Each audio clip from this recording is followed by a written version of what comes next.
Welcome to business special interview. మనతో పాటు ప్రస్తుతం టెక్నికల్ ఎక్స్పర్ట్ గురుప్రసాద్ గారు గురుప్రసాద్ అకాడమీ నుంచి ఉన్నారు మనతో పాటు. So Nifty all time high దాదాపు 2024 సెప్టెంబర్ 27న ఆల్ టైమ్ హై టచ్ అయిందంటే మళ్ళీ దాదాపు 14 నెలల తర్వాత 289 ట్రేడింగ్ సెషన్ల తర్వాత ఆ మార్క్ రీచ్ అయ్యేందుకు అంత సమయం పట్టింది. సో మాట్లాడదాం గురుప్రసాద్ గారితో. గురుప్రసాద్ గారు, చాలా 289 ట్రేడింగ్ సెషన్స్ 14 నెలలు పట్టింది ఆల్ టైమ్ హై మళ్ళీ టచ్ అయ్యేందుకు. నాకు తెలిసి బహుశా ఈ మధ్యకాలంలో ఇట్లా జరగడం అన్నది ఇదే ఫస్ట్ టైం అనుకుంటాను. ముందు మన ఇద్దరు ఒక ఛాలెంజ్ చేసుకున్నాము. ఆ ఛాలెంజ్లో నెగ్గానే లేదా? ఎస్, ఇయర్ ఎండింగ్ లోపు వస్తుందన్నారు. వస్తుందని 25 అంటే మరీ అంత గాఢంగా ఛాలెంజ్ చేయలేదు, 90% రావచ్చు అని చెప్పారు. బ్రేక్ అయింది. It's a very good sign sir మన ఇండియన్ మార్కెట్కి. ఎందుకంటే ఒక ఎగ్జిట్ వచ్చిన తర్వాత ఇంత తొందరగా ఒక ఎంట్రీ అవ్వడం అనేది ఇట్స్ అ మిరాకిల్. ఎందుకంటే మన ఎకనామీ, మన ట్రెండ్ అంత స్ట్రాంగ్గా ఉంది. అయితే ఒకే ఒక కన్ఫర్మేషన్ రావాలి. ఈ ఇయర్ ఈ 2025 ఎంత వస్తుందో డిసెంబర్ 31వ తారీఖు లోపు ఆ బ్రేక్ అయితే ఇక మన ఇండియన్ మార్కెట్కి తిరుగులేదు. ఎప్పుడు డిసెంబర్ 31 వరకు అంటే ఎంత టచ్ కావాలి అంటే ఇప్పుడు ట్రేడింగ్ జరుగుతుంది. ఇంకా వచ్చి ఈరోజు వచ్చి 20 ఇంకా అయిపోయింది. డిసెంబర్ ఫస్ట్ కరెక్ట్గా ఇంకా 20 ట్రేడింగ్ సెషన్ ఉంది. డిసెంబర్ 31వ తారీఖు లోపు ఎంత వస్తుందో ఆ బ్రేక్ అయితే స్టాక్ మార్కెట్లో, మన ఇండియన్ మార్కెట్లో మనం భయపడాల్సిన పని లేదు. సో ఇప్పుడు మీరు అన్నారు డిసెంబర్ 31 నాడు ఒక బ్రేక్ అయితే ఇంకా తిరిగి ఉండదని. అవును, అంటే అంటే ఎంత 26,200 ఇప్పుడు ఉంది, 27,000 దాకా వెళ్ళాల్సి ఉంటుందా? మనకు ఒక లెవెల్ ఉంది సార్. యాక్చువల్గా వచ్చి ఈ ఇయర్ వచ్చి కొన్ని లెవెల్స్ ఉన్నాయి. ఆ లెవెల్స్ వచ్చి యాజ్ పర్ రూల్ వచ్చి మనకి టచ్ అవ్వాలి. ఆ లెవెల్స్ ఏంటనేది చెప్పేస్తాను. ఈ ఇయర్ లెవెల్స్ వచ్చి 25,230 ఫస్ట్ లెవెల్, 26,440 ఇంకా రాలా.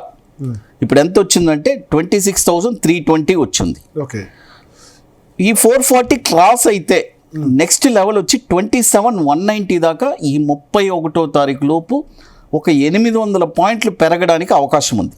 26,430 క్రాస్ అయితే ఈజీగా 440 ఈజీగా 27,190 దాకా వెళ్తుంది, వెళ్ళడానికి అవకాశం ఉంది. ఈ లోపు ఎక్కడైనా ఆగొచ్చు. ఎందుకంటే క్రిస్మస్ హాలిడేస్ వస్తుంది, చాలా మంది వెకేషన్స్కి వెళ్ళిపోతారు, FIS అసలు ట్రేడింగ్ చేయరు. కాబట్టి నాకు తెలిసి ఇది ఒక మంచి పాజిటివ్ క్లోజింగ్ వస్తుంది. బట్ ఆ క్లోజింగ్ ఇయర్లీ ఎందుకంటే చూడండి, లాస్ట్ ఇయర్ బ్రేక్ అవడానికి 14 నెలలు అయింది. మరి ఈ 31 డిసెంబర్ లోపు వచ్చే చాలా ఇంపార్టెంట్. వన్స్ మళ్ళీ గురుప్రసాద్ గారు ప్రతిసారి ఏదో ఒక అంటారు, కాదు అలా అనను. ఇదే లాస్ట్. ఈ 31వ తారీఖు లోపు వచ్చే బ్రేక్ అయితే మార్కెట్ నెక్స్ట్ 4 ఇయర్స్కి టార్గెట్స్ 34,000. లాస్ట్ టైం చెప్పిందే సేమ్ 34, 42, 54. 4 ఏళ్ళలో 54,000 దాకా వెళ్ళే కూడా ఛాన్స్ ఉంది. 3 ఏళ్ళలోనే కూడా వెళ్ళొచ్చు, డబుల్ అవుతుంది డెఫినెట్గా. 34,000 విత్ ఇన్ 1 ఇయర్లో వెళ్ళొచ్చా? ఛాన్స్ మేబీ వెళ్ళొచ్చు, ఒక 18 monthsలో వెళ్ళొచ్చు సార్. ఎందుకంటే మన స్టాక్స్ ఏది పెరగల. చూడండి, అందరు పోర్ట్ఫోలియోలు నెగిటివ్లో ఉంది. కానీ స్టాక్ మార్కెట్ వచ్చి పీక్లో ఉంది. అప్పుడు మీరు ఆలోచించండి, నిఫ్టీ వచ్చి ఒక పాయింట్లో నిలబడి ఒక్కొక్క స్టాక్ 100 నుంచి 200% రిటర్న్స్ ఇవ్వబోతుంది. ఓకే, ఇది వండర్ఫుల్గా చూడబోతారు అందరూ. Next with in couple of 18 to 24 monthsలో ఇప్పుడు బాటంలో ఏమేమి స్టాక్స్ ఉన్నాయో సార్, అవన్నీ వచ్చి చాలా ఎలా చెప్పాలంటే అయిన గోల్డ్, డైమండ్స్ అని చెప్తాం. బాటంలో ఎన్నో స్టాక్స్ ఉన్నాయి. కానీ ఎందుకు మీరు అన్నట్టు నిఫ్టీ ఏమో ఆల్ టైమ్ హై ఉంది, అందరి పోర్ట్ఫోలియోలు ఏమో నెగటివ్లో ఉన్నాయి. Mid cap index almost all time high touch అయింది. ఒక స్మాల్ క్యాప్ ఇండెక్స్ 10% లెస్లో ఉంది. నిఫ్టీ 50 ఆల్ టైమ్ హై అయినా ఎందుకు పోర్ట్ఫోలియోలు నెగటివ్లో ఉన్నాయి? ఇక్కడ ఒక డిఫరెన్స్ చెప్తాను సార్. సార్ ఇప్పుడు నిఫ్టీ అనేవాడు వేరు, బ్యాంక్ మిడ్ క్యాప్స్ అనేవాడు వేరు, స్మాల్ క్యాప్ అనేవాడు వేరు సార్. నిఫ్టీకి ఓన్లీ 50 కంపెనీలే, మ్యాక్సిమం నిఫ్టీ నెక్స్ట్ 50. ఆ కంపెనీస్ పెరుగుతున్నాయి కదా, మిగతా ఎందుకు పెరగట్లేదు అంటే నిఫ్టీలో వచ్చి రిటర్న్స్ వచ్చి కొద్దిగా తక్కువ ఉంటుంది, అయితే క్విక్గా డౌన్ అయినా మళ్ళీ పైకి వచ్చేస్తుంది. ఈ మిడ్ క్యాప్లో 50% 100% స్టాక్ డౌన్ అయినా కూడా మళ్ళీ రిటర్న్ ఇచ్చేటప్పుడు 300% రిటర్న్ ఇస్తుంది. ఏదైనా ఓవరాల్గా చూసుకుంటే నిఫ్టీ కంటే మిడ్ క్యాప్స్ స్మాల్ క్యాప్సే ఎనార్మస్ రిటర్న్స్ ఇస్తాయి. అందుకనే ఎప్పుడైనా సరే నిఫ్టీతో పాటు వీటిని కంపేర్ చేయకూడదు. అందుకనే నేను ఒక మాట చెప్పాను, నిఫ్టీ మీరు చూడండి, ఇన్ ఫ్యూచర్లో నేను చెప్తున్నాను, మీరు నోట్ చేసుకోండి. నిఫ్టీ వచ్చి ఒక పాయింట్లో నిలబడి నిఫ్టీ అలాగే ఉంటుంది, అన్ని stocks all time high break అవుతూ 200% 300% రిటర్న్స్ ఇస్తుంది. అప్పుడు నిఫ్టీ పెరగదు. ఓకే, నిఫ్టీ అంటే స్మాల్ క్యాప్ మిడ్ క్యాప్ లేకపోతే నెక్స్ట్ 50 ఇవన్నీ పెరుగుతాయి, అవన్నీ పెరుగుతూనే ఉంటుంది.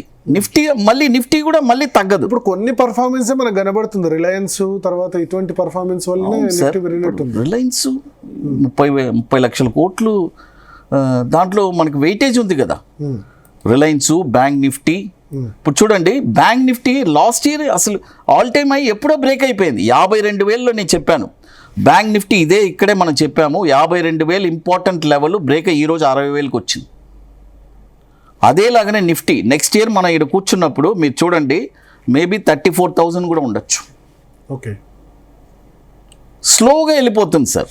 34,000 అంటే 1 yearలో 30% రిటర్న్ డెఫినెట్గా పెరుగుతుంది, పెరగాలి అంతే. బట్ ఒడిదొడుకులు ఉంటాయి. స్టాక్ మార్కెట్లో పెట్టిన వాళ్ళందరికీ చాలా మంచి రిటర్న్స్ సార్. ఇప్పుడు కూడా చెప్తున్నాను సార్, మనం నిఫ్టీ చూడండి, బీస్ ఉందా, ఎంతైనా పెట్టుకోవచ్చు. అంటే సేఫ్ రిటర్న్స్ అంటారు కదా, నిఫ్టీ బీస్ ఉంది, రిస్క్ తక్కువ రిటర్న్స్ ఎక్కువ. రిటర్న్స్ సార్ ఇప్పుడు 5 yearsలో బ్యాంక్లో డిపాజిట్ చేస్తే, ఒక బ్యాంక్లో మనం 1 lakh డిపాజిట్ చేస్తే 12 years వెయిట్ చేస్తున్నాం. నిఫ్టీలో మనం ఇన్వెస్ట్ చేస్తే విత్ ఇన్ స్పాన్ ఆఫ్ 4 yearsలో మీకు ఆ రిటర్న్స్ వస్తుంది. అప్పుడు బెటర్ కదా, 4 times బెటర్ కదా. సో ఇప్పుడు స్మాల్ క్యాప్ ఇండెక్స్ 10% లెస్లో ఉంది, స్మాల్ క్యాప్స్లో పెట్టాలా వద్దా? చాలా ఖచ్చితంగా పెట్టాలి, 50% కూడా పడిపోయిన, ఖచ్చితంగా పెట్టాలి. ఏ స్టాక్స్ అన్ని 100% 200% డౌన్లో ఉన్నాయో వాటినే కాన్సన్ట్రేట్ చేయండి. ఎందుకంటే Nifty all time high break అయిపోయింది. ఎప్పుడు Nifty all time high break అయిందో నిఫ్టీ ఇక మీద తగ్గినా మిగతా స్టాక్స్ అన్ని పెరుగుతుంది.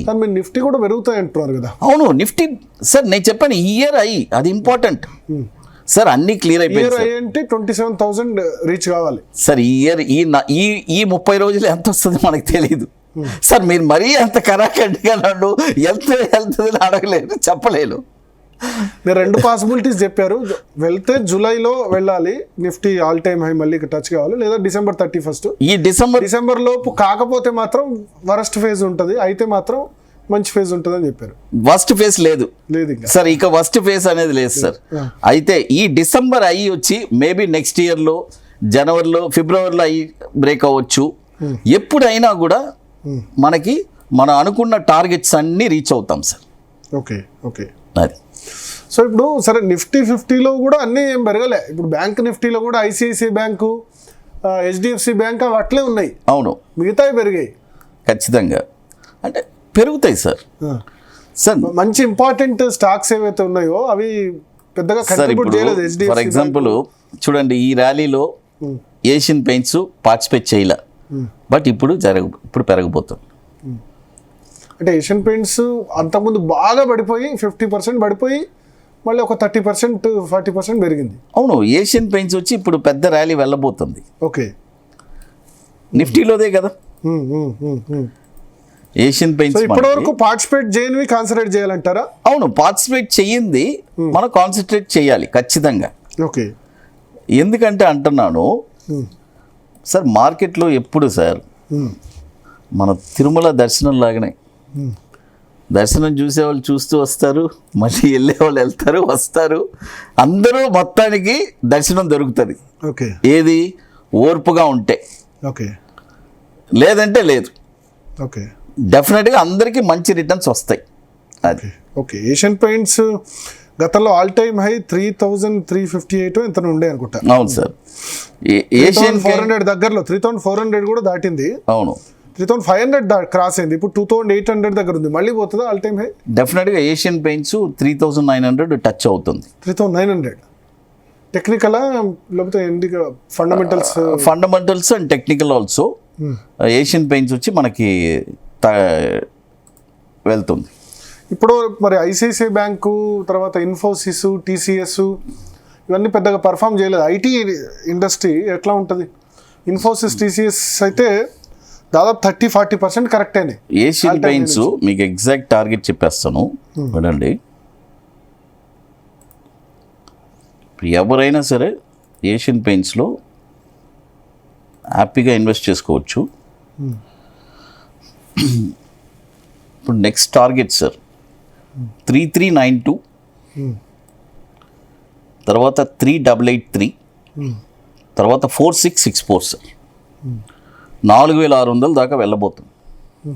ఓ 3,900 అన్నారు, ఇంకా కూడా వెళ్ళబోతుంది. లేదు, నేను 3,800 సెకండ్ టార్గెట్. 70% ఇప్పుడు ఉన్న దానిలో పెరుగుతుంది. ఎంత సమయంలో? విత్ ఇన్ స్పాన్ ఆఫ్ ఒక 1 ఇయర్లో. 1 ఇయర్లో డెఫినెట్గా ఏషియన్ పెయింట్స్ బ్రేక్అవుట్ ఇచ్చింది. అన్నీ వస్ట్ అన్నీ క్లియర్ అయిపోయింది, వెళ్తుంది. ఎంత డిప్ వచ్చినా కొనుక్కొని జస్ట్ ఏదైనా డిప్పు ఇక మీద చూడడం కష్టమే, అంతే. రావడం అన్నది కూడా కష్టమే, కొద్దిగా టఫే సార్. అది వచ్చినా లెక్క అని చెప్పాలి. ఈ ఐటీ స్టాక్స్ ఏమైనాయి? టీసీఎస్, ఇన్ఫోసిస్ ఎందుకంత పడుతున్నాయి? టీసీఎస్ నేను మీకు 3,000లో పిక్ చేయాలని చెప్పాను, రేట్స్ చెప్పాను. డౌన్ సైడ్ రేట్స్ మొన్న కూడా నేను క్లియర్గా చెప్పాను, చెప్పేస్తాను వినండి. 4,600 ఉండే టీసీఎస్. అవును సార్, ఆల్ టైమ్ హై ఉండింది. ఆల్ టైమ్ హై నుంచి 50% పడింది. 50% పడింది. ఒక నిమిషం. తర్వాత ఇప్పుడు చాలా స్టాక్స్ ఉన్నాయి సార్. ఇప్పుడు షార్ట్ టర్మ్లో తీసుకోవాలంటే సఫారీ ఉంది, ఈ సూట్ కేసెస్ ఉంది కదా, అది వచ్చి 2,520 పైన బ్రేక్ అయిందంటే ఇది వచ్చి మిడ్ క్యాప్స్లోనే వస్తుంది. ఓకే, స్మాల్ క్యాప్, మిడ్ క్యాప్లోనే వస్తుంది సఫారీ. ఇది వచ్చి షార్ట్ టర్మ్లో ఒక మంచి టార్గెట్ ఉంది, 2,859, 3,212, 3,775. ఓకే, ఇదొకటి. తర్వాత టీఈకే టూరిస్ట్ ఇది కూడా వచ్చి మనకి 2,800 దాకా టార్గెట్ వెళ్ళడానికి అవకాశం ఉంది. కాబట్టి టీసీఎస్ ఆల్రెడీ మనం చెప్పేశాం సార్, 3,000లో పిక్ చేయమని చెప్పాను. ఆల్రెడీ ఇప్పుడు 3,100 దగ్గర 150లోనే ఉంది. ఇవన్నీ వచ్చి డెఫినెట్గా ఇదే సార్. నేనేమంటా అంటే మనం చెప్పిన లెవెల్స్లో చూడండి క్లియర్గా పెరగడానికి ఛాన్స్ ఉందా? టీసీఎస్ ఎక్కడ వరకు వెళ్ళడానికి ఛాన్స్ ఉంది? టీసీఎస్ ఎక్కడ వరకు వెళ్ళడానికి ఛాన్స్ ఉంది? టీసీఎస్ వచ్చి 3,750, తర్వాత వచ్చి 2026 7వ నెల లోపు సార్ మనం 5,000 చూస్తాం. 5,000. సో ఆల్ టైమ్ హై మళ్ళీ బ్రేక్ అవుద్ది. ఓకే. బట్ ఏదైనా ఒకటి గుర్తుపెట్టుకోండి, 2,400 ఒకసారి వచ్చిందంటే అది లక్ అనుకోండి. 2,400 వస్తే అక్కడ మళ్ళీ కొనాలి అంటే డౌన్ సైడ్ రిస్క్ ఉంది. వస్తే సార్ ఇప్పుడు ట్రంప్ వచ్చి చూడండి ఇది అంటే నేనేది ఒకే రోజులో లేపేస్తాడు మళ్ళీ. సార్ ఎప్పుడు ఒకటి తెలుసుకోండి సార్, ఈ స్టాక్స్ అన్నీ ఇండెక్స్ బేస్ మాత్రం. మీరు చూడండి, నేను ఒకటి చెప్తాను, ఎలక్షన్ రోజు 2,500 పాయింట్స్ దిగింది నిఫ్టీ ఒకటే రోజు. మోడీ రాడేమో, అబ్సల్యూట్ మెజారిటీ రాలేదా అనుకుంటే ఒకటే రోజు. నెక్స్ట్ డే ఏమైంది? మళ్ళీ పెరిగింది. ఇదేలాగానే టీసీఎస్ మీరు అన్నారు మన 2,400 అని అనుకోకూడదు, ఆడికి వస్తే మనం కొనడానికి మనం రెడీగా ఉండాలి. బట్ రావడానికి అవకాశం తక్కువ మనం అనుకుంటాం, ఎందుకంటే ఫస్ట్ లెవెల్లో పికప్ అయిపోయింది. ఓకే, ఆల్రెడీ నేను చెప్పాను 5,000 దాకా వెళ్ళే అవకాశం ఉంది డెఫినెట్గా సార్. టీసీఎస్, ఇన్ఫోసిస్ సార్ ఇప్పుడు జనరల్గానే ఇప్పుడు మార్కెట్ మనం ఇందాక అనుకున్నట్టే సార్, ఈ ఫండమెంటల్లీ స్ట్రాంగ్గా ఉండే స్టాక్స్ అన్నీ కూడా ఎప్పుడంతా మార్కెట్ మనకి ఫాల్ వస్తుందో మనం వచ్చి ఒక మంచి రైట్ అయిన ప్లేస్లో కొనడానికి ట్రై చేయాలి. చూడండి, ఇన్ఫోసిస్ వచ్చి ఆల్రెడీ మనం రీసెంట్గా మనం మాట్లాడుకున్నప్పుడు అప్పుడు ఇన్ఫోసిస్ వచ్చి 1300 ఆ రేంజ్లో ఉన్నింది. లెవెల్ కూడా చెప్పాను నేను, 1250 ఆ రేంజ్లో పికప్ చేసుకోండి అని చెప్పి. చక్కగా పికప్ అయిపోయింది. ఇన్ఫోసిస్ టార్గెట్స్ కూడా నెక్స్ట్ కమింగ్ 2100 ఇన్ఫోసిస్ టార్గెట్ ఉంది. సో ఇప్పుడు 1550 ఉంది, ఇంకా ఆల్మోస్ట్ 30% పైన డెఫినెట్గా అది ఈ నెక్స్ట్ ఇయర్లో. అవును సార్, ఖచ్చితంగా మనకి. ఓకే, ఓవరాల్గా సార్ ఇప్పుడు నిఫ్టీ బ్రాడర్గా చూస్తే పెద్దగా పెరగలేదు. నిఫ్టీ నెక్స్ట్ 50 ఒక 7%, 8%. నిఫ్టీ 500 ఇండెక్స్ కూడా లేదు. సెన్సెక్స్ నిఫ్టీ రెండు మాత్రమే పెరిగాయి. ఈ 30 స్టాక్స్ 50 స్టాక్స్ పెరిగాయి, కానీ బ్రాడర్ మార్కెట్లో గెయిన్స్ లేవు. బ్రాడర్ మార్కెట్స్ కూడా పెరుగుతాయా రాబోయే రోజుల్లో? సార్ బ్రాడర్ మార్కెట్స్ ఎక్కువ పెరిగి నిఫ్టీ కంటే అవుట్ పర్ఫామ్ చేస్తాయా? సార్ బ్రాడర్ మార్కెట్ ఎందుకు పెరగలేదని చెప్తాను సార్. అన్నీ వచ్చి ఎనార్మస్ రిటర్న్స్ ఇచ్చేసింది సార్. కోవిడ్ టైం నుంచి ఒక్కొక్క స్టాక్ వచ్చి ఎన్నో స్టాక్స్ వచ్చి ₹1 ఉండే స్టాక్స్ మీరు చూడండి. సుజలాన్ ₹1, ₹2 ట్రేడ్ అయిన స్టాక్స్ ఎంతకు వెళ్ళింది? ₹80 వెళ్ళింది. అలాంటి ఎన్నో స్టాక్స్ అన్నీ కూడా బాగా పెరిగి మంచి రిటర్న్స్ వచ్చిన తర్వాత ఇప్పుడు అదే అన్నీ ఒక ఆల్ట్ అయి ఉంది. ఎందుకంటే చూడండి, ఎకనామీ అన్నీ బాగుంది, అన్ని రిజల్ట్స్ బాగుంది కాబట్టి నిఫ్టీ బాగుంది. ఎప్పుడు నిఫ్టీ కానీ తేడా వచ్చి పడుకునిందంటే, అంటే ఏదైనా ఒక బ్యాడ్ న్యూసో టోటల్గా బేర్ మార్కెట్టో, మన ఇండియన్ మార్కెట్ బేర్ మార్కెట్లో వెళ్ళదు ఇప్పట్లో. ఎందుకు? ఎకానమీ బాగుంది, అన్ని డిజిటల్, అన్ని డెవలప్మెంట్. అమెరికా నుంచి ప్రాబ్లమ్స్ వస్తున్నాయి కదా. అసలు మన అమెరికానే వద్దంటున్నారు కదా మన వాళ్ళు. అసలు మోడీ గారు అమెరికా ఉందా లేదా అని కూడా మర్చిపోయాడు. ఎందుకంటే దాని మీద డిపెండ్ అయి ఉన్న ఐటీ, ఫార్మా ఇవన్నీ సెక్టార్స్ ఉన్నాయి కదా. లేదు సార్, ఆయన ఇప్పుడు ఇంత ముందైనా కమెంట్స్ చేసేవాళ్ళు, ఏదో ఎవడో మొరుగుతున్నాడు అని చెప్పి అలా అయిపోయింది. ఎందుకంటే అలవాటు అయిపోయింది. మన కన్జంప్షన్ ఒకటి ఎనఫ్, అంతే. మన కన్జంప్షన్ మనకు చాలు, అలా ఉంది.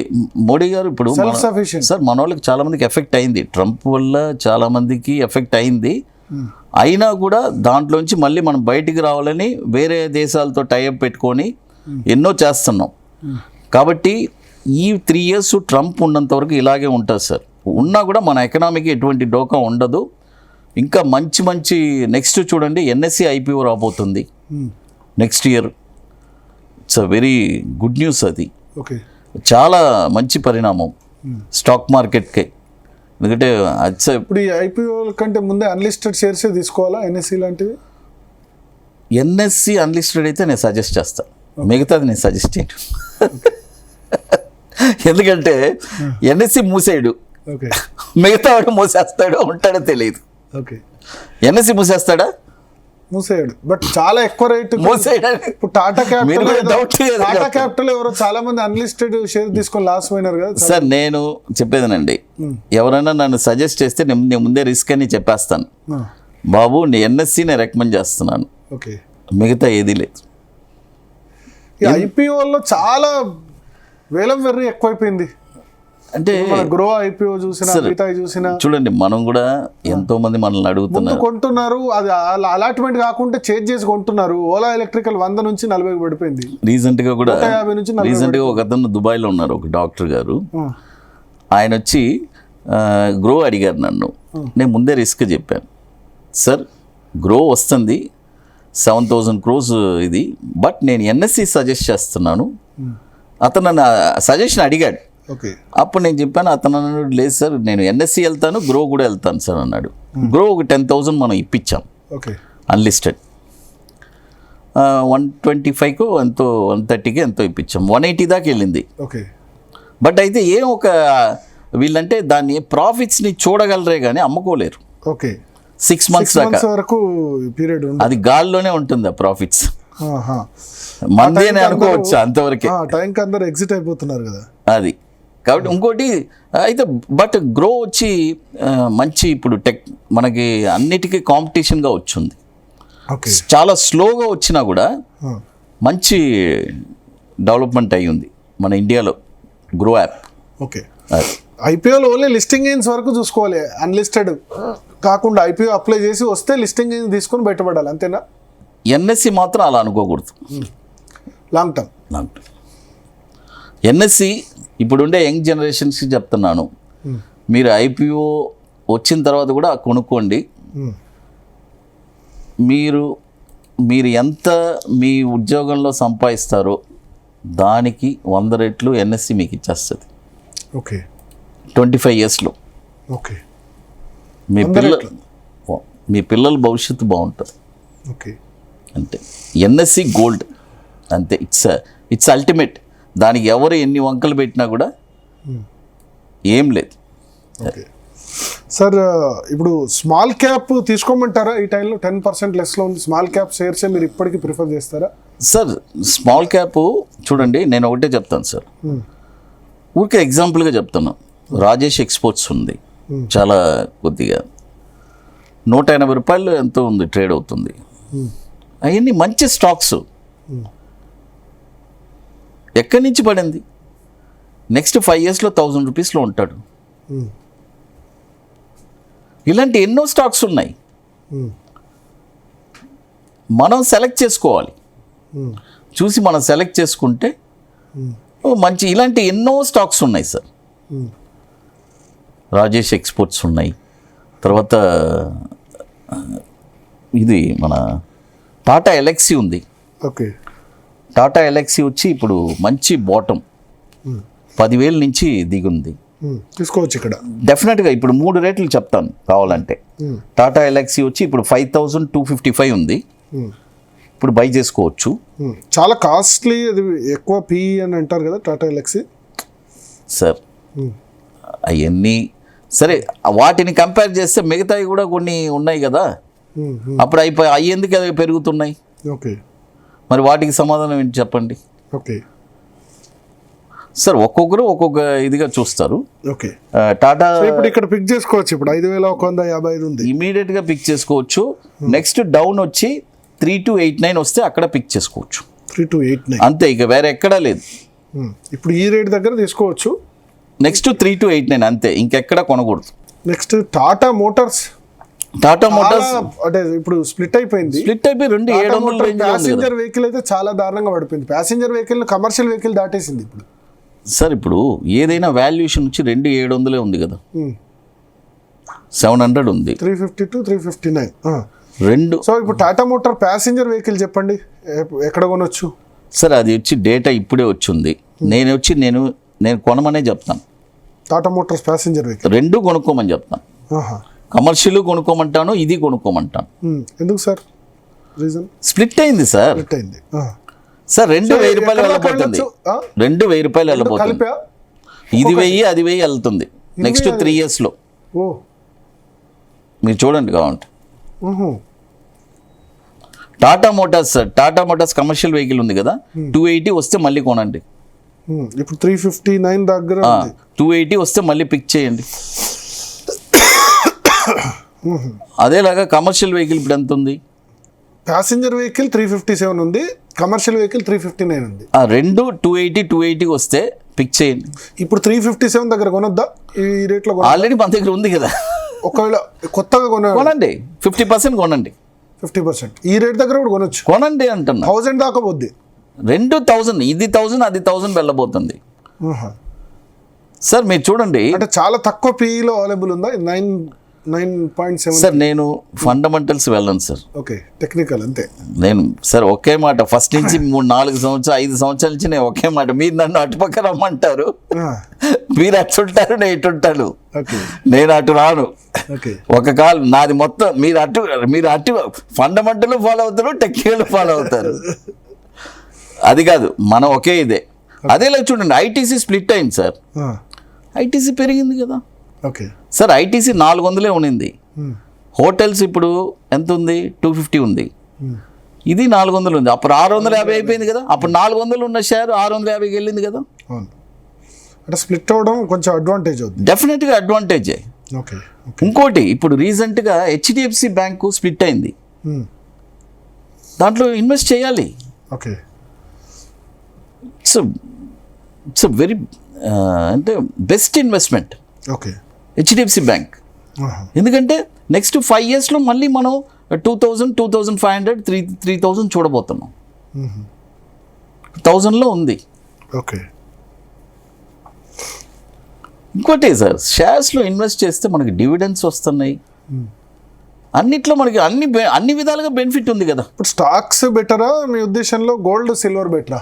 గోల్డ్ సిల్వర్ చాలా అవుట్ పర్ఫామ్ చేసే సార్. గోల్డ్ 5 yearsకి ఒకసారి ఒక ర్యాలీ సార్, ఆ ర్యాలీ ఇప్పుడు అయిపోయింది. ఇప్పుడు ఈ గోల్డ్ కొనొద్దా? కొనండి, ఇంకొక 4-5 సంవత్సరాలు అవుద్ది మళ్ళీ పెరగడానికి. 4-5 సంవత్సరాలు అయితే వేస్ట్ కదా, అదే డబ్బులు స్టాక్ మార్కెట్లో పెట్టచ్చు కదా. పెట్టండి, నేను కొనమని చెప్పలేదే.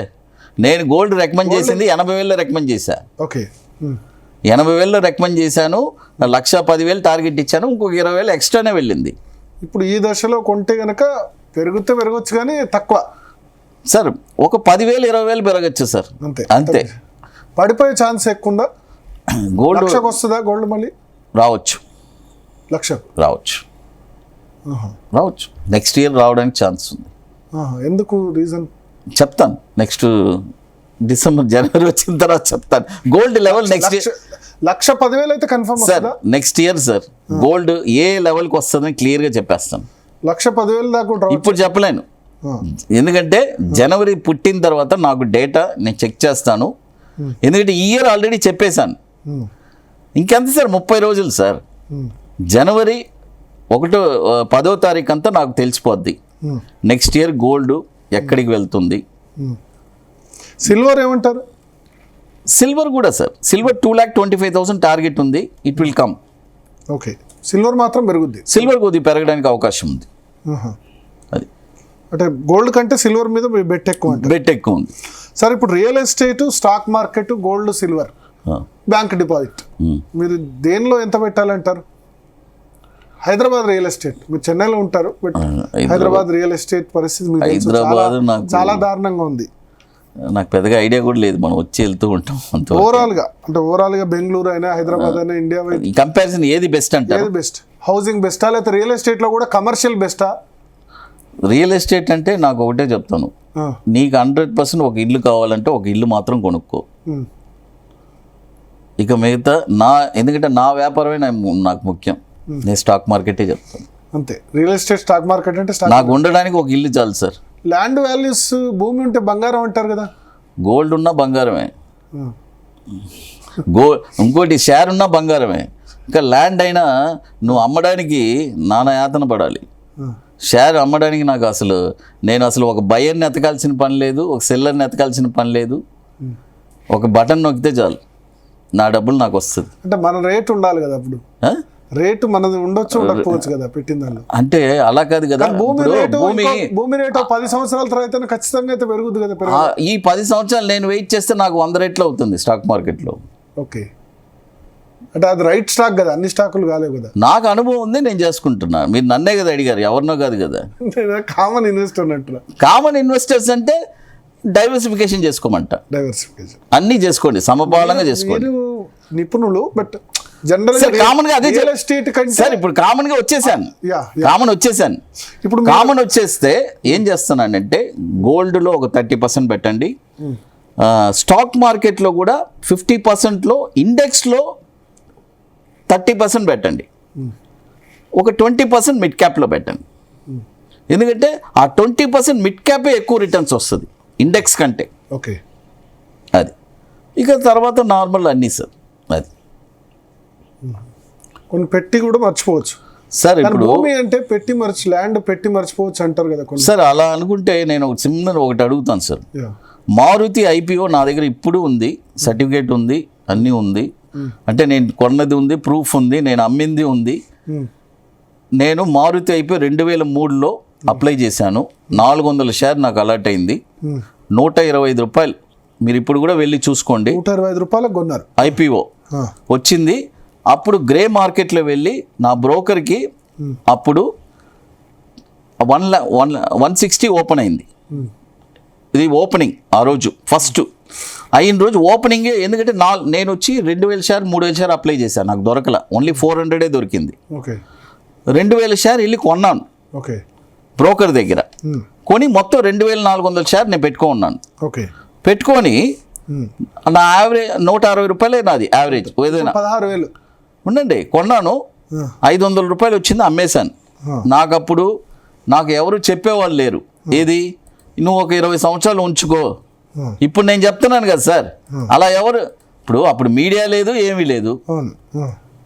అసలు 500 రాగానే 3 times అయింది కదా అని అమ్మేశాను. నేను అమ్మేశాను. 16,000 వచ్చింది. ఇప్పుడు 16,000. 2 లక్షల నా పెట్టుబడి వచ్చి ఆ రోజు 3,20,000 ప్లస్ ఒక 40,000, 3,60,000 పెట్టుబడి పెట్టాను సార్. 2,400 ఇంటూ 16,000 వేయండి, ఎన్ని షేర్స్ వేయండి, భూమికి దీనికి కంపేర్ చేయండి సార్. 100 రెట్లు పెరిగింది.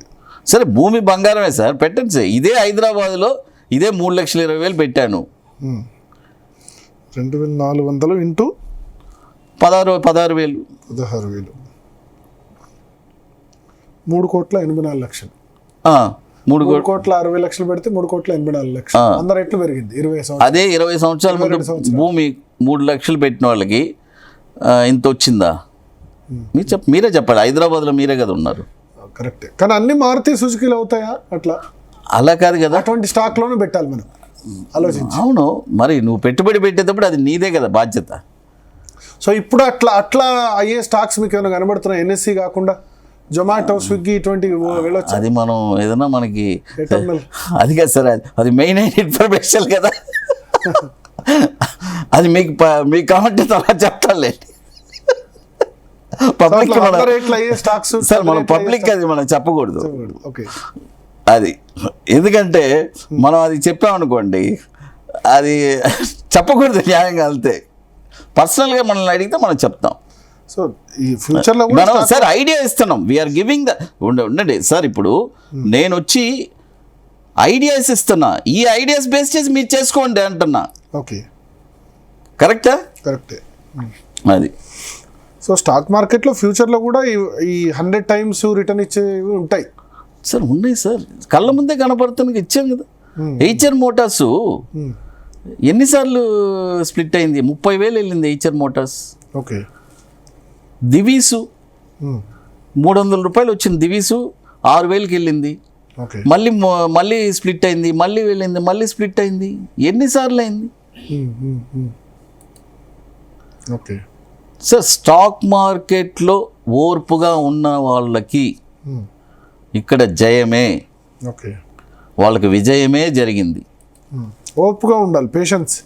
మీరు భూమి బంగారం అన్నారు కదా, ఇది డైమండ్ అంతే, దీన్ని మించింది ఇంకా. ఇంకోటి, భూమి వచ్చి మీకు రిటర్న్స్ డివిడెంట్ ఇస్తుందా సార్? సంవత్సరానికి ఒకసారి సార్. ఆ కంపెనీ మీ దగ్గర ఒక 1000 షేర్లు ఉన్నాయనుకోండి, ఒక 50,000 ఇస్తున్నాడు, మీరు చక్కగా ఒక టూర్కి వెళ్ళి రావచ్చు. భూమి మీకు 50,000 ఇస్తుందా? అంటే అంత డివిడెండ్ అందరూ ఇవ్వరు, కొన్ని ఎందుకు మారుతి ఇస్తున్నాడు కదా, ఇస్తున్నాడు. ఓకే, అదే అంటే government of India central public undertakings ఎక్కువ ఇస్తున్నారు. ప్రతి షేర్ ఇస్తున్నారు సార్. డివిడెంట్ ఇచ్చే కంపెనీ కోసం చాలా కంపెనీ ఉంది. కోల్ ఇండియా, ఎన్టీపీ, ఆర్ఈసీ తీసుకోండి సార్. నాకు తెలిసిన ఒక అతను డివిడెంటే అతనికి 2 కోట్లు వస్తుంది. ఓకే, సంవత్సరానికి. సో ఎంత ఇన్వెస్ట్ చేసి ఉంటారు అప్పుడు? మీరు ఆలోచించండి. అంటే అలాంటి వాళ్ళ దగ్గర నుంచి మనం నేర్చుకున్నాం. అంటే మనకంటే సార్ ఇప్పుడు నేనే వచ్చి ఇది కాదు, మనం అందరం ఒకరి దగ్గర నుంచి నేర్చుకునేది. సరే, అప్పుడే ఇట్లా ఉంది, ఇప్పుడు ఇంకా ఇంత అవేర్నెస్ వచ్చింది చాలా. అసలు సరే, ఎందుకు మరి ఇంత జరిగిన తర్వాత ఎఫ్ఐఎస్ సెల్లింగ్ చాలా ఎక్కువ ఉంది సార్? ఎఫ్ఐఎస్ వచ్చి ఈ సెల్లింగ్ అనేది కామనే సార్. వాళ్ళు సెల్ చేస్తారు. లాస్ట్ 15 నెలలుగా కంటిన్యూస్గా సెల్ చేస్తున్నారు, ఏదో 1-2 నెలలు. మీరు చూడండి, జనవరి తర్వాత ఈ బ్రేక్ అయిన తర్వాత ఎఫ్ఐఎస్ మళ్ళీ బయింగ్ స్టార్ట్ అవుతుంది. ఓకే, ఒకవేళ ఎఫ్ఐఎస్ లేకున్నా ఇప్పుడు ట్రంప్ను అమెరికాని ఇగ్నోర్ చేసినట్టు ఓన్లీ మన డిఐఎస్ ఎఫ్ఐఎస్ లేరనే లేదు సార్. మీరు స్క్రీనర్లో చూడండి, ప్రతి స్టాక్ ఎఫ్ఐఎస్కి ఎంత హోల్డింగ్స్ ఉంది. కానీ అంటే రోజు సెల్లింగ్ ఎక్కువ కనబడుతుంది కదా. నేను అనే పాయింట్ అది కాదు. ఎఫ్ఐఎస్ సెల్లింగ్ బయింగ్ అది ఇట్స్ కామన్, వాళ్ళు అమ్ముతారు కొంటారు. ప్రతి స్టాక్ లో ఎఫ్ఐఎస్ హోల్డింగ్ ఉందా? అంటే ఇంతకాలం ఉన్న హోల్డింగ్ ఉంది, బట్ ఇప్పుడు బయింగ్ కంటే సెల్లింగ్ ఎక్కువ. వాళ్ళు పూర్తిగా అది అమ్మేసిపోతేనే వాళ్ళు వెళ్ళినట్టు. అప్పుడు ఇది వచ్చి టెంపరీ. నువ్వు ఆ కంపెనీ, ఇప్పుడు నా కంపెనీ ఉంది, టోటల్గా ఎఫ్ఐఎస్ అమ్మేసి వెళ్ళిపోయారండి, అది లేదుగా. అలాంటి న్యూస్ ఏదైనా వచ్చిందా? లేదు. అదే మరి, అంతే. FIS still there. వాళ్ళు ఎక్కడికి వెళ్ళరు, వాళ్ళు సెక్టర్ని మారుస్తూ ఉంటారు. వాళ్ళు ఏం చేస్తారంటే దీంట్లో అమ్ముతారు, ఇంకొక సెక్టర్లో కొంటారు, అన్ని షార్ట్లో ఉంటారు, ఫ్యూచర్స్ ట్రేడింగ్ చేస్తున్నారు, బాగా అనుభవం ఉంది. అది స్మాల్ క్యాప్స్ ఏమైనా రికమెండ్ చేస్తారా సార్? స్మాల్ క్యాప్స్ చేస్తాను సార్. మీకు సఫారీ ఒకటి చెప్పున్నాను సార్. ఇప్పుడు మనం 2520 పైన తీసుకోవచ్చు సార్. ఓకే. టార్గెట్ వచ్చి 2859, 3212, 3775. ఓకే. అది స్టాప్ లాస్ వచ్చి 2180. ఓకే. తర్వాత విఎల్ఎస్ ఫినాన్స్ ఒకటి ఉంది, అది వచ్చి ఇప్పుడు కొనకూడదు, 318 పైన కొనాలి. ఓకే. 318 రూపాయలు పైన కొంటే టార్గెట్ వచ్చి 358, 400, 468. స్టాప్ లాస్ వచ్చి 277. ఓకే. తర్వాత ఈ టూరిజం ఒకటి చెప్పాను, టీబీయూ, ఇది వచ్చి ఇప్పుడు కొనుక్కోవచ్చు, ఇప్పుడు బై చేసుకోవచ్చు. ఇది టార్గెట్స్ వచ్చి 1978, 2301, 2815. అది తర్వాత లక్స్ ఇండస్ట్రీస్ ఒకటి ఉంది సార్. అది నేను చెప్పాను చూడండి, బాటమ్ స్మాల్ క్యాప్ ఇవన్నీ కొద్దిగా. ఇప్పుడు వచ్చి 1227 ఉంది. ఈ స్టాక్ని పిక్ చేసి పెట్టుకోవచ్చు. నెక్స్ట్ 300% రిటర్న్స్ రావడానికి ఇదన్నీ అవకాశం ఉంది. ఓకే. ఎందుకంటే 3 రేట్లకు మనం కొని పెట్టుకోవచ్చు.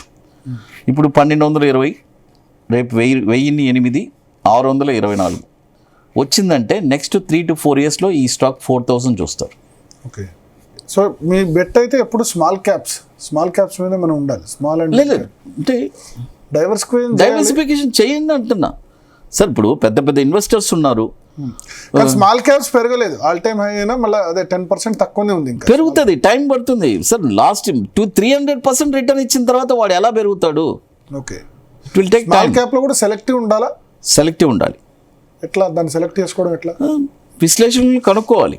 సెక్టర్ వైజ్ ఏం చెప్తారు? ఏ సెక్టార్స్ ఫ్యూచర్ ఉంది? ఫార్మా, ఐటీ, తర్వాత FMCG, oil and gas, real estate. నాకు తెలిసి ఐటీ వచ్చి ఇప్పుడు మళ్ళీ మనం కొనాల్సిందే సార్. మళ్ళీ చాలా డౌన్ సైడ్ లో, ఎందుకంటే ఐటీ ఇప్పుడు బూమ్ అవుద్ది. ఇంకొక కొద్దిగా రిజిషన్, ఆర్టిఫిషియల్ ఇంటెలిజెన్స్ అంటున్నారు కదా. లేదు, అది ఇంకొక 2 ఇయర్స్లో మంచి బూమ్ ఉంది. ఇక్కడి నుంచే స్టార్ట్ చేయాలి ఐటీలో ఇన్వెస్ట్ చేయడం. ఓకే. ఎందుకంటే సార్ డౌన్గా ఉన్నప్పుడే కదా సార్ కొనుక్కోవాలి. హైగా ఉన్నప్పుడు కొని ఏం ప్రయోజనం చెప్పండి. ఐటీ బ్యాంకింగ్లో కూడా ఇప్పుడు స్ప్లిట్ అయిన బ్యాంక్ హెచ్డిఎఫ్సి ఇవన్నీ ఉంది, వాటిలో చూసుకోవచ్చు. అది ఓవరాల్గా నిఫ్టీ బాగుంది సార్. నిఫ్టీలో ఉన్నవి కూడా ఇప్పుడు బ్యాంక్ అన్ని తీసుకోవచ్చు, హెచ్డిఎఫ్సి లాంటివి తీసుకోవచ్చు, హెచ్డిఎఫ్సి తీసుకోవచ్చు, కోటాక్ తీసుకోవచ్చు. కోటాక్ కూడా స్ప్లిట్ చాలా సంవత్సరాలుగా అక్కడే ఉంటుంది. ఎందుకు అవుతుందంటే కోటాక్ వచ్చి స్ప్లిట్ అవబోతుందని న్యూస్ వచ్చింది. స్ప్లిట్ అయితే అంటే 1:5 అవుతుందని న్యూస్ వచ్చింది. సపోజ్ అది 400 కానీ స్ప్లిట్ అయితే ఇట్స్ లక్ అనమాట. ఓకే. మళ్ళీ అది ఇట్ విల్ గో ర్యాలీ. అది స్ప్లిట్ అయిన తర్వాత తీసుకోవచ్చు కోటాక్. ఎందుకంటే ఒక 1000 షేర్స్ అని అలాగా మనం ఒక 4 లక్షల ఇన్వెస్ట్మెంట్, ఇట్స్ ఒక ఇన్వెస్ట్మెంట్. దాన్ని అలా లాంగ్ టర్మ్ కొని పెట్టేసామంటే ఇప్పుడు ఎలా 2000 ఉందో మళ్ళీ ఆ ప్రైస్ చూడడానికి అవకాశం ఉంది. ఓకే. అది సో మొత్తానికి నిఫ్టీ అయితే 54,000 3 సంవత్సరాల్లో, 3 లేదా 4 సంవత్సరాలు డబుల్ అయితే కండిషన్ ఈ జనవరి లోపు ఎంత అయి వస్తుందో అయి బ్రేక్ జనవరి లోపు మళ్ళీ 25,000 వచ్చిందంటే 25,000 మళ్ళీ పడిపోయిందంటే పడిపోనండి. ఐ అనేది ఉంది కదా, ఐ ఎప్పటికైనా బ్రేక్ అవ్వాలి కదా. ఇప్పుడు ఇది Nifty all time high break కిందే కన్సిడర్ చేయాలా? ఎందుకంటే డేలో క్లోజింగ్ జరగలేదు, ఓన్లీ టచ్ అయ్యి మళ్ళీ వెనక్కి వచ్చేసి బ్రేక్ అయ్యిందే సార్. అంతే. It's good day, good sign. కొన్ని ఈ లార్జ్ క్యాప్ స్టాక్స్ అడుగుతాను. రిలయన్స్ ఆల్ టైమ్ హైలో ఉంది, కొనొచ్చా ఇక్కడ కూడా? రిలయన్సా? మీరు 1150 దగ్గర పడిపోయినప్పుడు తీసుకోండి కళ్ళు మూసుకొని అని చెప్పారు. అవును, నేను చెప్పాను తీసుకోమని చెప్పాను మీకు. అన్నీ ఏంటంటే సార్ ఈ ఇయర్ వచ్చి టార్గెట్స్ అయిపోవచ్చినాయి సార్. మనం ఇయర్ ఎండింగ్ ఆల్ టైమ్ అయ్యి బ్రేక్ అయిన దానివల్ల మనం కలిసాము. మనం నెక్స్ట్ జనవరిలో మంచి ఇన్ఫర్మేషన్స్ ఇవ్వచ్చు. జనవరి ఫిబ్రవరిలో ఓకే అసలు నెక్స్ట్ ఇయర్ రిలయన్స్ ఎక్కడికి వెళ్ళబోతుంది, ఎందుకంటే ఇయర్లీ టార్గెట్స్ మనకు తెలిసిపోతుంది. ఓకే ఇప్పుడు ఆల్రెడీ రీచ్ అయిపోయినాయి. అవును, ఇప్పుడు ఏంటంటే ఆల్రెడీ వచ్చి మనకి ఉండండి చెప్పేస్తాను జస్ట్ మినిట్. మనకి రిలయన్స్ వచ్చి ఈ ఇయర్ టార్గెట్స్ ఉన్నాయి, అది పెండింగ్ టార్గెట్స్ చెప్పేస్తాను ఇప్పుడు. 1600 యాక్చువల్గా టార్గెట్ సార్ ఇయర్. యాక్చువల్గా 1600 టార్గెట్ రిలయన్స్. అది ఆల్మోస్ట్ నియర్లోనే ఉంది కదా ఇప్పుడు. కాబట్టి మ్యాక్సిమం వెళ్తే 1796 మేబీ వెళ్ళొచ్చు వెళ్తే. ఓకే నాకు టార్గెట్ అయిపోయింది రిలయన్స్. ఓకే పెరిగితే ఇక 1796 అనేది ఇట్స్ మేబీ డిసెంబర్ ర్యాలీ ఏదైనా క్రిస్మస్ ర్యాలీ ఓకే పెరిగితే పెరగచ్చు. ఇక నెక్స్ట్ ఇయర్ మనం ఫ్రెష్ టార్గెట్స్ ఇస్తాం సార్. ఓకే అసలు ఎట్లా నడుస్తుంది మీ trading academy? Very good sir. ఇప్పుడు 32 వర్క్షాప్ పూర్తి చేశాను. ఇంకొక 18 వర్క్షాప్ కంప్లీట్ చేసి స్టాప్ చేద్దాం అనుకుంటున్నాను సార్. స్టాప్ లేదు, ఇప్పుడు ఏంటంటే యుఎస్లో స్టార్ట్ చేశాను. ఫ్లోరిడాలో మనం ఇప్పుడు కొలాబరేట్ అయ్యాము. ఓకే యుఎస్లో మనం ఇప్పుడు బ్రాంచ్ అక్కడ ఇంటర్నేషనల్ మార్కెట్కి వెళ్ళిపోయాము ఇప్పుడు. ఓకే టోటల్గా అక్కడ నాస్డాక్, డౌ జోన్స్, S&P టోటల్ ఆడ 50 ట్రిలియన్లీ మార్కెట్ సార్. చాలా చాలా వండర్ఫుల్గా ఉంది. అంటే మన ఇండియా ఇక్కడి నుంచి నేర్చుకునేదే అండి. కాబట్టి 50 వర్క్షాప్ కంప్లీట్ చేసి మన స్టూడెంట్స్తో ఒక సెలబ్రేషన్ చేసుకొని కంప్లీట్ చేయాలి. ఎందుకంటే మనం ఎందుకంటే స్టాప్ చేయాలనుకుంటున్నాము, మనం లైఫ్ టైం సర్వీస్ ఇస్తున్నాను సార్ నేను మా స్టూడెంట్స్కి. అంటే నా స్టూడెంట్స్ వరకు లైఫ్ టైం సపోర్ట్ అది ఆల్రెడీ మనం మాట ఇచ్చాను. ఫస్ట్ 5 years నుంచి నేను కంటిన్యూ అవుతున్నాను. ఓకే ఇప్పుడు ఒక 500 మంది తీశాను. ఇంకొక 17 వర్క్షాప్ కంప్లీట్ చేస్తే ఒక 300-400 ఉంటారు. ఒక 1000 మంది అయితే మన స్టూడెంట్స్ అని మనకనే ఒక రికగ్నైజేషన్ ఉంటుంది. ఓకే ఇక దాని తర్వాత ఇక మనం మెయింటైన్ చేయలేం. ఓకే ఓకే కొద్దిగా రీజన్ అది. Okay okay all the best sir. అది sir. Thank you sir. Prasad గారు. సో గురుప్రసాద్ గారు అయితే చెప్తున్నారు 3-4 సంవత్సరాల్లో నిఫ్టీ ఇప్పుడున్న లెవెల్కి డబుల్ అవ్వడం ఖాయం. 35,000, 42,000, 54,000 దాకా కూడా వెళ్తుంది. స్టాక్ మార్కెట్ ఇన్వెస్ట్మెంట్కి మించింది లేదు. రియల్ ఎస్టేట్ అయినా, గోల్డ్ అయినా, సిల్వర్ అయినా అన్నిటికంటే స్టాక్ మార్కెట్కు మించింది లేదు తన దృష్టిలో అయితే అని ఆయన ఖచ్చితంగా చెప్తున్నారు. ఎగ్జాంపుల్గా మారుతి సుజుకి కోట్ చేశారు. 100 రెట్లు 20 సంవత్సరాల్లో పెరిగింది ఐపీఓలో కొంటే అని కూడా చెప్పారు. అటువంటి రిటర్న్స్ ఎక్కడ కూడా రావు అని చెప్తున్నారు. స్మాల్ క్యాప్స్ ఇప్పుడు కూడా కొనొచ్చు, ఇబ్బంది ఏమీ లేదు. స్మాల్ క్యాప్సే ఎక్కువ పెరుగుతాయని కూడా సజెస్ట్ చేస్తున్నారు. ఇది గురుప్రసాద్ గారితో special interview. Stay tune to Zee Telugu news.